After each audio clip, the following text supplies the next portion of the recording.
আসসালামু আলাইকুম এভরিওয়ান। মায়ের মৃত্যু গল্পের ৭ নাম্বার পর্ব। তো চলো বেশি কথা না বলে গল্প শুরু করা যাক। ঘড়িতে এখন বাজে রাত প্রায় ১২টার মতো। রুমে বসে থাকতে আর ভালো লাগছে না, তাই ছাদে চলে গেলাম। ছাদের এক কোণা থেকে অন্য কোণায় হাঁটাহাঁটি করছি। কখন যেন রিয়া ম্যাম আসবে। আমার কতদিনের ইচ্ছা রিয়া ম্যামকে দেখব। এই অপেক্ষার মাঝে একটা ভালো লাগা আছে। অনেকক্ষণ দাঁড়িয়ে থাকার পর হঠাৎ কারো পায়ের আওয়াজের শব্দ শুনতে পেলাম। আমার নাকে অন্যরকম একটা আলাদা ঘ্রাণ আসলো। হ্যাঁ, এটাই রিয়া ম্যাম ব্যবহার করে। আমি এই সুগন্ধি পেয়েই বুঝে গেলাম যে রিয়া ম্যাম চলে আসছে। সিঁড়ি বেয়ে একটা মেয়ে উপরে উঠে আসলো। রিয়া ম্যামের শরীরের ঘ্রাণে পুরো ছাদে সুবাস ছড়িয়ে গেছে। রিয়া ম্যাম এসে এক কোনায় গিয়ে দাঁড়ালো। আমার দিকে শুধু একবার তাকিয়ে দেখলো। ছাদে হালকা হালকা চাঁদের আলো আছে, তবে রিয়া ম্যামের মুখটা আমি এখনো দেখতে পারি নাই। হঠাৎ মধুর কণ্ঠে রিয়া ম্যাম বলল, কখন থেকে এখানে দাঁড়িয়ে আছো?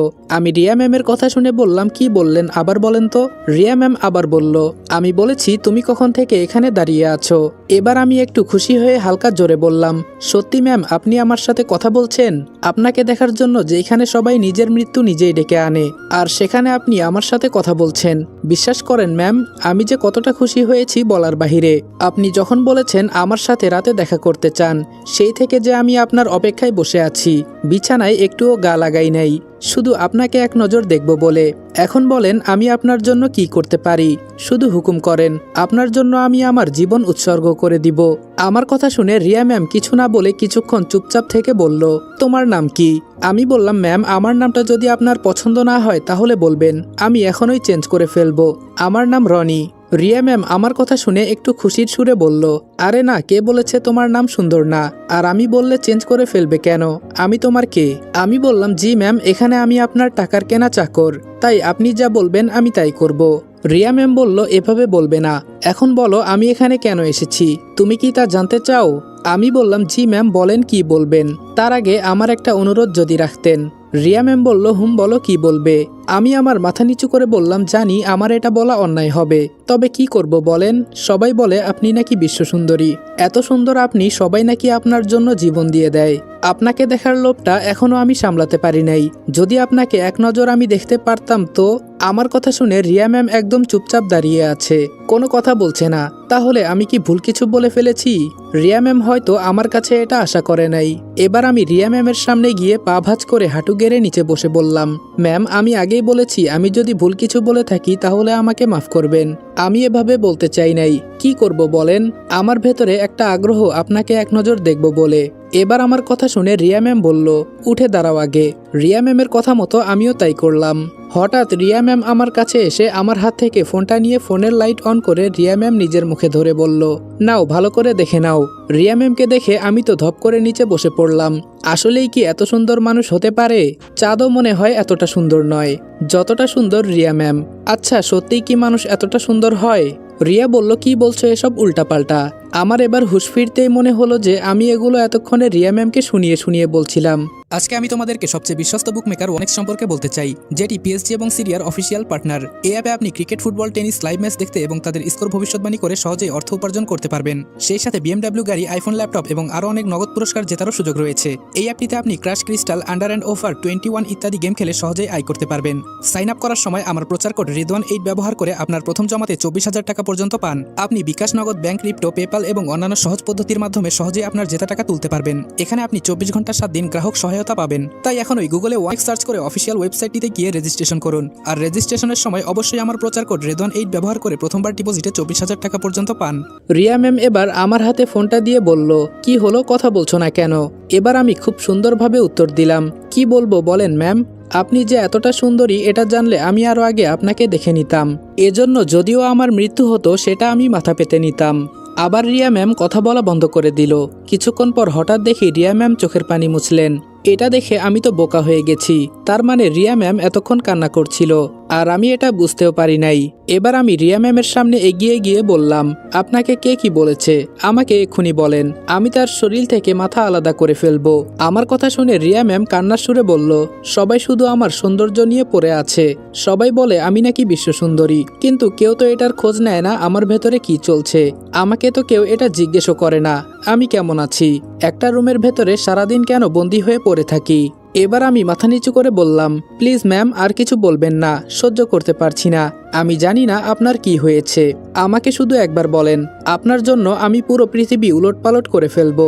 এবার রিয়া ম্যাম বলা শুরু করলো, আমরা তোমাদের মতো সাধারণ মানুষ না, এখানে মুক্তা আর ওর রুমডেট বয়ফ্রেন্ড ওরা কেউ মানুষ না। আমি নিজেও একজন পরী, তবে আমার শক্তি ওরা এই সীমানার ভেতরে আটকে রেখেছে। তুমি হয়তো জানো না মুক্তা আমার আপন বোন হয়, তবে সৎ বোন। পরিরাজ্যে আমি ছিলাম একমাত্র সবচেয়ে সুন্দরী। একসময় মুক্তা চিন্তা করে কিভাবে পরিরাজ্য ধ্বংস করবে, কিন্তু সেটা করতে না পেরে মধ্যরাতে আমাকে এখানে নিয়ে এসে আমার সমস্ত শক্তি এখানে বন্দি করে দেয়। এবার রিয়া ম্যাম পিঠ থেকে কাপড়টা একটু সরিয়ে আমাকে দেখিয়ে বলল, এই দেখো ওরা মধ্যরাতে আমাকে কেমন মারধর করে। আমি ফোনের স্ক্রিন অন করে দেখি রিয়া ম্যাম যা বলছে তাই ঠিক। রাগে ফোনটা আছাড় মেরে নিচে ফেলে দিয়ে নিজের মাথার চুল টেনে বললাম, আমি এদের ছাড়বো না ম্যাম, কসম করে বলছি আপনার গায়ে যে এভাবে আঘাত করেছে আমি তাকে ছাড়বো না আমি। রিয়া ম্যাম এবার শান্ত হয়ে বললেন, আমি যে একজন পরী, আমাকে তুমি ভয় পাচ্ছ না? আমি এবার ম্যাডামের দিকে তাকিয়ে বললাম, আমি আবার কাকে ভয় পাবো? আপনি তো আমার ম্যাডাম, আপনার জন্য আমি সবকিছু করতে পারি। আপনি যা কিছু হন না কেন তাতে আমার কিছু যায় আসে না। শুধু এটা জানি আমি আপনার জন্য সবকিছু করতে পারি। কেন জানি আমার মন বলছে আপনার কথা মানা আমার কর্তব্য। রিয়া ম্যাম বলল, তোমার আম্মুকে তোমার চাচাতো বোন আর তোমার সৎ বাবা মারতো না। এখানে মুক্তার জাদু শক্তি আছে, এটা অন্য একদিন বলবো, এখন শুধু এইটুকুই জেনে রাখো। এবার আমার মাথা দিয়ে রাগের কারণে ধোয়া বের হচ্ছে, মনটা চাইছে আমাকে রেগে যেতে দেখে রিয়া ম্যাম বলল, তুমি চাইলেও ওদের কিছু করতে পারবে না, মুক্তা খুব চালাক। আমি বললাম, সবকিছুই তো বুঝলাম, কিন্তু আপনি যে বাবা। রিয়া ম্যাম আমাকে থামিয়ে বলল, ওটা আমাকে বলতে বাধ্য করে, না হলে মুক্তা আমার সম্মান নিয়ে খেলবে। এখন শুধু আমাকে ওরা মারে, এই পর্যন্তই স্থগিত আছে। যদি উনাকে বাবা বলে না ডাকি তাহলে ওরা আমার কাপড় নিয়ে। রিয়া ম্যাম এ পর্যন্ত বলে কান্না করে দিল। এই মুহূর্তে যে আমার কি করা উচিত সেটা আমার মাথায় ঢুকছে না। শুধু বললাম, তাহলে এটাই কি মুক্তার বয়ফ্রেন্ড? রিয়া ম্যাম বলল, শুধু বয়ফ্রেন্ড না, ওরা তো রাতে দিনে অনেকের সামনেই। কি বলবো তোমাকে? আর তোমার মনে একটা প্রশ্ন হয়তো থাকতে পারে, আমাকে এখানে বিশ্বসুন্দরী বানানোর কারণ কি? মূল কথা হলো ওরা আমাকে দেখিয়ে অনেক মানুষ এখানে নিয়ে আসে। আমি কি বলতে চেয়েছি তুমি বুঝেছো তো? আমি বললাম, সবকিছুই বুঝলাম, তবে আপনি যে এখানে বন্দী এটাও আমি বুঝতে পারছি। আজকে থেকে আমার কাজ হলো আপনাকে এখান থেকে মুক্ত করা, তাই তো? রিয়া ম্যাম এবার আমার দিকে মায়াবী দৃষ্টিতে তাকিয়ে বলল, পারবে তুমি? আজকে মধ্যরাতে তোমাকে শুধু এই কথা বলার জন্য এখানে আসলাম। আমি বললাম, আমাকে কিভাবে কি করতে হবে তাই শুধু বলেন, আমি পারবো, অবশ্যই পারবো। আপনার জন্য আমি আমার জীবনটা দিয়ে দিতেও রাজি আছি। রিয়া ম্যাম এবার আমার মাথার চুল টেনে বলল, এভাবে বলতে হবে না, এখন আমি কি বলি মনোযোগ দিয়ে শুনো। আমি বললাম, জি ম্যাডাম বলেন। রিয়া ম্যাম ছাদের রুমটা ইশারা করে বলল, একমাত্র এই বাসা থেকে বের হওয়ার রাস্তা এই রুমের ভেতরেই আছে, তবে রুমের কোন জায়গায় আছে এটা আমি বলতে পারবো না। আজ পর্যন্ত যারাই এই রুমে ছিল সবাই মারা গেছে, শুধু তুমি আছো, এজন্য তোমাকে এই কথা বললাম।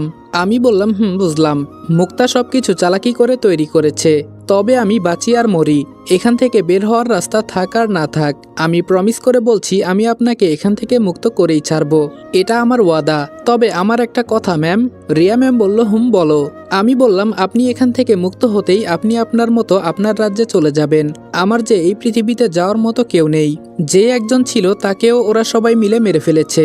আপনি কি আমাকে সাথে করে আপনার রাজ্যে নিয়ে যাবেন? এখানে যেমন আমি আপনার চাকর হয়ে আছি ঠিক তেমনি ওখানেও আমি আপনার চাকর হয়ে থাকব, যদি আপনি সুযোগ দেন। রিয়া ম্যাম এবার উপরে তাকিয়ে বলল, তুমি ছেলেটা আসলেই খুব ভালো, যদি আমাকে এখান থেকে বের করতে পারো তাহলে তুমি যা চাইবে আমি তাই দিব। আমি বললাম, ম্যাম আমাকে কয়েকদিন সময় দিন, এর ভেতরে আমি সবকিছুর খোঁজ নিয়ে নিব। রিয়া ম্যাম বলল, আমাকে এখন যেতে হবে, আর সকালে এভাবে কফি নিয়ে দাঁড়িয়ে থাকবে না, 10টা বাজার 1 মিনিট আগে যাবে, ঠিক আছে? আমি বললাম, জি ম্যাম। আর একটা কথা বলবো কি? রিয়া ম্যাম বলল, বলো। আমি বললাম, রিয়া ম্যাম আপনি কি ঘ্রাণ ব্যবহার করেন, এটা আমাকে একেবারে পাগল বানিয়ে দিচ্ছে। এবার আমার কথা শুনে রিয়া ম্যাম হাসি দিয়ে বলল, ফাজিল ছেলে, এত কিছু জানতে নেই। ঠাস করে আমার গালে চড় দিয়ে বলল, ভালো থেকো, আর যা কিছু করবে তাড়াতাড়ি করবে, ঠিক আছে? আমি তোমার অপেক্ষায় আছি। এই বলে রিয়া ম্যাম পেছনে ফিরে চলে গেল। আমি শুধু রিয়া ম্যামের যাওয়ার দিকে তাকিয়ে আছি। সব চিন্তা আমার মাথা থেকে বিদায় হয়ে গেছে। এখন চিন্তা শুধু একটাই, রিয়া ম্যামকে এখান থেকে কিভাবে বের করব। আস্তে আস্তে হেঁটে রুমে চলে গেলাম। রুমের চারপাশে একবার তাকিয়ে দেখলাম কোথাও কিছু নেই। আবার রিয়া ম্যাম বলল, এই বাসা থেকে পালানোর রাস্তা নাকি এখানে আছে। যাক, এগুলো সকালে দেখবনি, আগে ঘুমিয়ে নেই। বিছানায় শরীর লাগানোর কিছুক্ষণ পর মনে হলো যেন আমি অন্ধকার একটা রুমের ভেতরে পড়ে আছি। সাধারণত আমি আমার রুমে সবসময় একটা ডিম লাইট জ্বালিয়ে রাখি, এটা যেন আমার অন্যরকম একটা বদ অভ্যাস। কিন্তু আজকে আমার রুমে ডিম লাইট কোথায়? আর এখানে তো দিনেই কোনো কিছু হঠাৎ করে চলে যায় না। তবে আমি এতটা অন্ধকারে কোথায় পড়ে আছি? তাড়াতাড়ি শোয়া থেকে উঠে আমি তো বোকা হয়ে গেলাম। আমি এতক্ষণ ফ্লোরে শুয়েছিলাম, কিন্তু আমি তো বিছানার উপর ছিলাম। হঠাৎ এখানে কি করে এলাম? এসব চিন্তা করে ভয়ে আমার শরীরের প্রতিটা লোম দাঁড়িয়ে গেছে। কোথাও কেউ নেই, একা একটা অন্ধকার রুমে পড়ে আছি আমি। কেমন যেন মনের ভেতরে একটা ভয় চলে আসছে। হঠাৎ করে আমাকে অবাক করে দিয়ে আলো জ্বলে উঠল। আমার সামনে রিয়া ম্যাম লম্বা ধারালো একটা ছুরি নিয়ে দাঁড়িয়ে আছে। ছুরিটা দেখি একদম চকচক করছে। এটা দেখে তো ভয়ে আমার কলিজায় পানি নেই। যাকে আমি বাঁচাতে চেষ্টা করছি, আজকে সেই মানুষটি আমাকে মারার জন্য ছুরি নিয়ে দাঁড়িয়ে আছে। রিয়া ম্যাম এবার আমার দিকে তাকিয়ে বলল, তুই কি কোনোদিন আমার সাথে দেখা করেছিলি? আমি উত্তর দিলাম, না ম্যাম, আপনার সাথে আমার কখনো দেখা হয় নাই। রিয়া ম্যাম বলল, তাহলে তুই আমাকে দেখে কিভাবে চিনলি যে আমি তোর রিয়া ম্যাম? আমি বললাম, জি ম্যাম, আপনার শরীরে আলাদা একটা ঘ্রাণ আছে, যেটা আমার নাকে গেলেই আমি বুঝে ফেলি যে আপনি আমার আশেপাশে কোথাও আছেন। রিয়া ম্যাম বলল, আমি কোথায় আছি না আছি সেটা দেখে তোর লাভ নেই। আজকে রাতে কি আমার সাথে দেখা করেছিলি? আমি বললাম, আপনাকে দেখার অনুমতি স্যার এখনো আমাকে দেয় নাই, এজন্য আজকে পর্যন্ত আপনাকে আমি দেখি নাই। রিয়া ম্যাম এবার ছুরিটা শক্ত করে ধরে বলল, আমি যদি চাই তাহলে তোর মুন্ডু এখনই নামিয়ে ফেলবো। এখন সত্যি করে বল, রাতে কি আমার সাথে দেখা করেছিলি? আমি বললাম, আমি বলেছি তো আজকে রাতে আমি কারোর সাথে দেখা করি নাই। এবার রিয়া ম্যাম আমার সামনে এসে বলল, সত্যি করে বল বলছি, না হলে এখনই তোর গলায়। আমি বললাম, আমি সত্যি কথা বলছি ম্যাম। এ কথাটা বলতেই মুহূর্তের ভেতরে রিয়া ম্যাম আমার গলা বরাবর ছুরি বসিয়ে দিল। আমি তো লাফ দিয়ে ঘুম থেকে উঠে গলায় হাত দিয়ে দেখি সবকিছু ঠিকঠাক আছে। ভয়ে আমার শরীর থেকে ঘাম বের হচ্ছে। তার মানে আমি কি এতক্ষণ স্বপ্ন দেখছিলাম? কিন্তু রিয়া ম্যাম আমাকে মারতে চাইলো কেন? হঠাৎ করে বাহিরে কিসের যেন একটা শব্দ পেলাম। দরজার কাছে উকি দিয়ে দেখি রিয়া যাকে বাবা বলে ডাকে তিনি আর মুক্তা দুজনেই দুজনকে জড়িয়ে ধরে আছে। আর মুক্তা আস্তে করে বলছে, দেখেছো, আমি বলেছিলাম না রিয়া এখানে আসে নাই? তুমি অযথা সন্দেহ করলে। এখন তো ঘুমাতে হবে নাকি? মুক্তার কথা শুনে মুক্তার বয়ফ্রেন্ড মুক্তাকে কোলে নিয়ে বলল, এখন আর তোমাকে ঘুমাতে দিব না, আজকে সারা রাত হবে। এই কথা বলে ওরা চলে গেল। আমি বিছানার উপর বসে চিন্তা করলাম, তার মানে মুক্তা আমাকে নিয়ে জানতে চেয়েছিল রিয়া এখানে এসেছে কিনা। ভাগ্য ভালো যে আমি কোনো কিছু স্বীকার করি নাই। আসলে রিয়া ম্যাম সত্যি কথাই বলেছে, মুক্তা মেয়েটা খুব চালাক। আমাকে ভেবে চিন্তে সবকিছু করতে হবে। তবে একটা কথা কি, রিয়া ম্যামকে আমার খুব ভালো লেগেছে। সবাই বলতে পারে হয়তো সুন্দরী বলে, হ্যাঁ এটাও হতে পারে, আবার নাও হতে পারে। একজন বিশ্ব সুন্দরীর প্রেমে পড়তে সবাই বাধ্য, তবে এটা যে সত্যিকারের প্রেম তা বলা যাবে না। হয়তো আমার যেমন রিয়া ম্যামকে ভালো লাগে, তেমনি যে প্রথম অবস্থায় রিয়া ম্যামকে দেখবে তারও হয়তো রিয়া ম্যামকে ভালো লেগে যাবে। যাক, এসব ফালতু চিন্তা আমার করে লাভ নেই। এমনি সারা রাত ঘুমাই নাই, এখন একটু ঘুমিয়ে নেই। বিছানায় গিয়ে ঘুমিয়ে পড়লাম। সকালে উঠে দেখি ঘড়ির কাঁটায় 9টা বাজে। রাতে ঘুমাতে পারি নাই, এজন্য আজকে ঘুম থেকে উঠতে দেরি হয়ে গেছে। কিন্তু আজকে আমাকে কেউ ডাক দিতেও আসে নাই। কাহিনী কি? ব্রাশটা হাতে নিয়ে ওয়াশরুমে চলে গেলাম। ফ্রেশ হতে হতে একটা জিনিস আমার মাথায় আসলো, রিয়া যদি মুক্তার সৎবোন হয় তাহলে জেলে যে ব্যক্তি ছিলেন তিনি কে, যাকে আমি মুক্তার বাবা হিসেবে চিনি? আমার এই প্রশ্নের উত্তর হয়তো রিয়া ম্যামের কাছে আছে, কিন্তু রিয়া ম্যামের সাথে আমি তো আর দেখা করতে পারবো না। আমরা যে দেখা করেছি এটা হয়তো মুক্তা কোনোভাবে জানতে পেরেছে, তবে আমি কোনো কিছু স্বীকার করি নাই, এজন্য হয়তো এটাও বুঝতে পারে নাই। নিচে নামতে নামতে 9:30টার মতো বেজে গেল। নিচে নামতেই দেখি সুমন আমার দিকে বড় বড় চোখ করে তাকিয়ে আছে। আমি সুমনকে এভাবে তাকিয়ে থাকতে দেখে বললাম, কি রে, আমার দিকে তুই এভাবে তাকিয়ে আছিস কেন? সুমন আমাকে ধমক দিয়ে বলল, চুপ বেটা, তুই আর কথা বলিস না। 3বার তোর রুমের সামনে গিয়ে তোকে ডেকে ফিরে এসেছি, তোর উঠার কোনো খোঁজ খবর নেই, এজন্য রেগে চলে এসেছি। যদি ম্যাম শোয়া থেকে উঠে কফি না পায় তাহলে কি করবে জানিস তো? আমি মুচকি হাসি দিয়ে বললাম, আমার কাজ আমি বুঝে নিব, আমার জন্য তোর এত চিন্তা করতে হবে না, বুঝলি? এই মুহূর্তে বন্যা কফির মগ আমার হাতে দিয়ে বলল, কথা পরে বলো, আগে তাড়াতাড়ি ম্যামের রুমের সামনে গিয়ে দাঁড়াও, না জানি কখন উঠে যায়। আমার তো খুব ভয় হচ্ছে। বন্যার হাত থেকে কফির মগটা নিয়ে রিয়া ম্যামের রুমের সামনে চলে গেলাম। রিয়া ম্যাম সময় মতো উঠে আমার হাত থেকে কফির মগটা নিয়ে চলে গেল, তবে আমার দিকে তাকায় নাই, হয়তো সবাই সন্দেহ করবে এজন্য। যেই আমি পেছনে ফিরে চলে যাব তখন মুক্তা সামনে এসে বলল, কি ব্যাপার রনি, চোখ মুখ লাল হয়ে আছে কেন? মনে হচ্ছে সারা রাত ঘুমাও নাই। মনে মনে বললাম, এই মেয়ে তো দেখি অনেক চালাক, আমাকে কথার ভাঁজে ফেলে কথা নিতে চায়। আমিও বললাম আসলে ম্যাম হয়েছে কি মাঝরাতে আমি একটা ফালতু স্বপ্ন দেখেছি, এরপর থেকে সারা রাত ঘুমাতে পারি নাই, এজন্য এই অবস্থা। মুক্তা বলল তা সেটা কি স্বপ্ন ছিল? আমি মনে মনে বললাম এই মেয়ে তো দেখি অনেক চালাক, লাঠি ভেঙে যাবে তাও মচকাবে না। মুক্তা বলল বারবার তুমি কি চিন্তা করো? আমি বললাম আসলে ম্যাম একটা রাক্ষস এসেছিল আমাকে মারতে। মুক্তা বলল ছেলে নাকি মেয়ে? আমি বললাম জি মেয়ে ছিল। মুক্তা বলল বয়স কত ছিল? এবার আমি রেগে বললাম কি শুরু করলেন আপনি? আমি কিছু বলছি না বলে যা ইচ্ছা তাই প্রশ্ন করবেন। আমি কতবার বলেছি বাজে একটা স্বপ্ন দেখেছি, এজন্য আমি ঘুমাতে পারি নাই, তাও আপনি আমাকে অযথা প্রশ্ন করছেন। থাকেন আপনি, আমার নিচে অনেক কাজ পড়ে আছে। এই কথা বলেই আমার মনে হলো আমি তো এখানে এই কাজের জন্যই এসেছি। চুপচাপ কিছু না বলে নিচে চলে গেলাম। গিয়ে দেখি বন্যা সুমনের সাথে কি বিষয় নিয়ে আলাপ করছে। আমাকে দেখে থেমে গেল। আমি ওদের কাছে গিয়ে বললাম তা বাচ্চা কাচ্চা কয়টা নিবি? আমার কথা শুনে বন্যা লজ্জা পেয়ে আমাদের সামনে থেকে চলে গেল। সুমন আমাকে ঘুষি দিয়ে বলল শালা শুধু উল্টাপাল্টা কথা বলিস, এখন বল সবকিছু কি ঠিকঠাক ছিল? আমি বললাম তোর কি মনে হয় আমাকে? আমি কোনো রকম ঝামেলায় পড়তে চাই না ভাই। হঠাৎ কে জানি একটু জোরে আওয়াজ করে বলল ভেতরে স্যার প্রবেশ করেছে, সবাই নিজ নিজ কাজে লেগে পড়ো কেমন? কিছুক্ষণ পর দরজা দিয়ে ভেতরে প্রবেশ করলো মুক্তার বাবা, যিনি আমাকে জেল থেকে বের করেছে। আমার মনে হয় কি এটা মুক্তার বাবা নয়, ওরা কোনো রহস্য লুকিয়ে রেখেছে। আমি মুক্তার বাবাকে দেখে যেই কাছে যাব তখন পেছন থেকে মুক্তা ডাক দিয়ে বলল কোথায় যাচ্ছ? আমি বললাম স্যারের কাছে। মুক্তা আমাকে ইশারা করে বলল তুমি তোমার মতো থাকো, কেউ যেন জানতে না পারে তোমার আর বাবার আগে কখনো দেখা হয়েছে। মুক্তার কথা শুনে আমি জায়গায় দাঁড়িয়ে গেলাম। মুক্তা গিয়ে ওর বাবাকে জড়িয়ে ধরে বলল বাবা তুমি কেমন আছো? মুক্তার বাবা বলল এই তো মা ভালো, তুমি? মুক্তা আবার ওর বাবার গালে চুমু দিয়ে বলল এই তো বাবা আমি ভালো আছি। তুমি এতদিন পর কেন এখানে আসলে? জানো আমরা তোমার জন্য কত সময় ধরে অপেক্ষা করছি, শুধু তুমি আসবে বলে। মুক্তার বাবা হাসি দিয়ে বলল অপেক্ষার ফল মিষ্টি হয় মা। আচ্ছা এখন আমাকে তো ভেতরে যেতে দিবি নাকি? এই বলে মুক্তার বাবা মুক্তাকে ছেড়ে বাসার ভেতরে প্রবেশ করেছে। আঙ্কেল আমার দিকে একবার আড়াল চোখে তাকিয়ে একটা হাসি দিয়ে মুক্তাকে বলল জানিস মা আমি যে ছেলেকে বিশ্বাস করে এখানে পাঠিয়েছি সে আমার কথা রেখেছে, এজন্য আমি আজকে অনেক অনেক খুশি। তুই এই বাসায় যতজন কাজ করে সবাইকে বলে দে আজকে রাতে বিশাল একটা মিটিং আছে, সবাই যেন আমাদের বাসায় উপস্থিত থাকে। মুক্তা বলল ঠিক আছে বাবা, আমি সবাইকে বলছি, তুমি কোনো চিন্তা করো না, এখন ভেতরে গিয়ে রেস্ট নাও। মুক্তা সহ ওর বাবা ভেতরে চলে গেল। সুমন আমার কানের কাছে মুখ এনে বলল দেখে তো ওদের বাবা মেয়ে মনে হয় না, কেমন যেন চেহারার একটা অমিল আছে।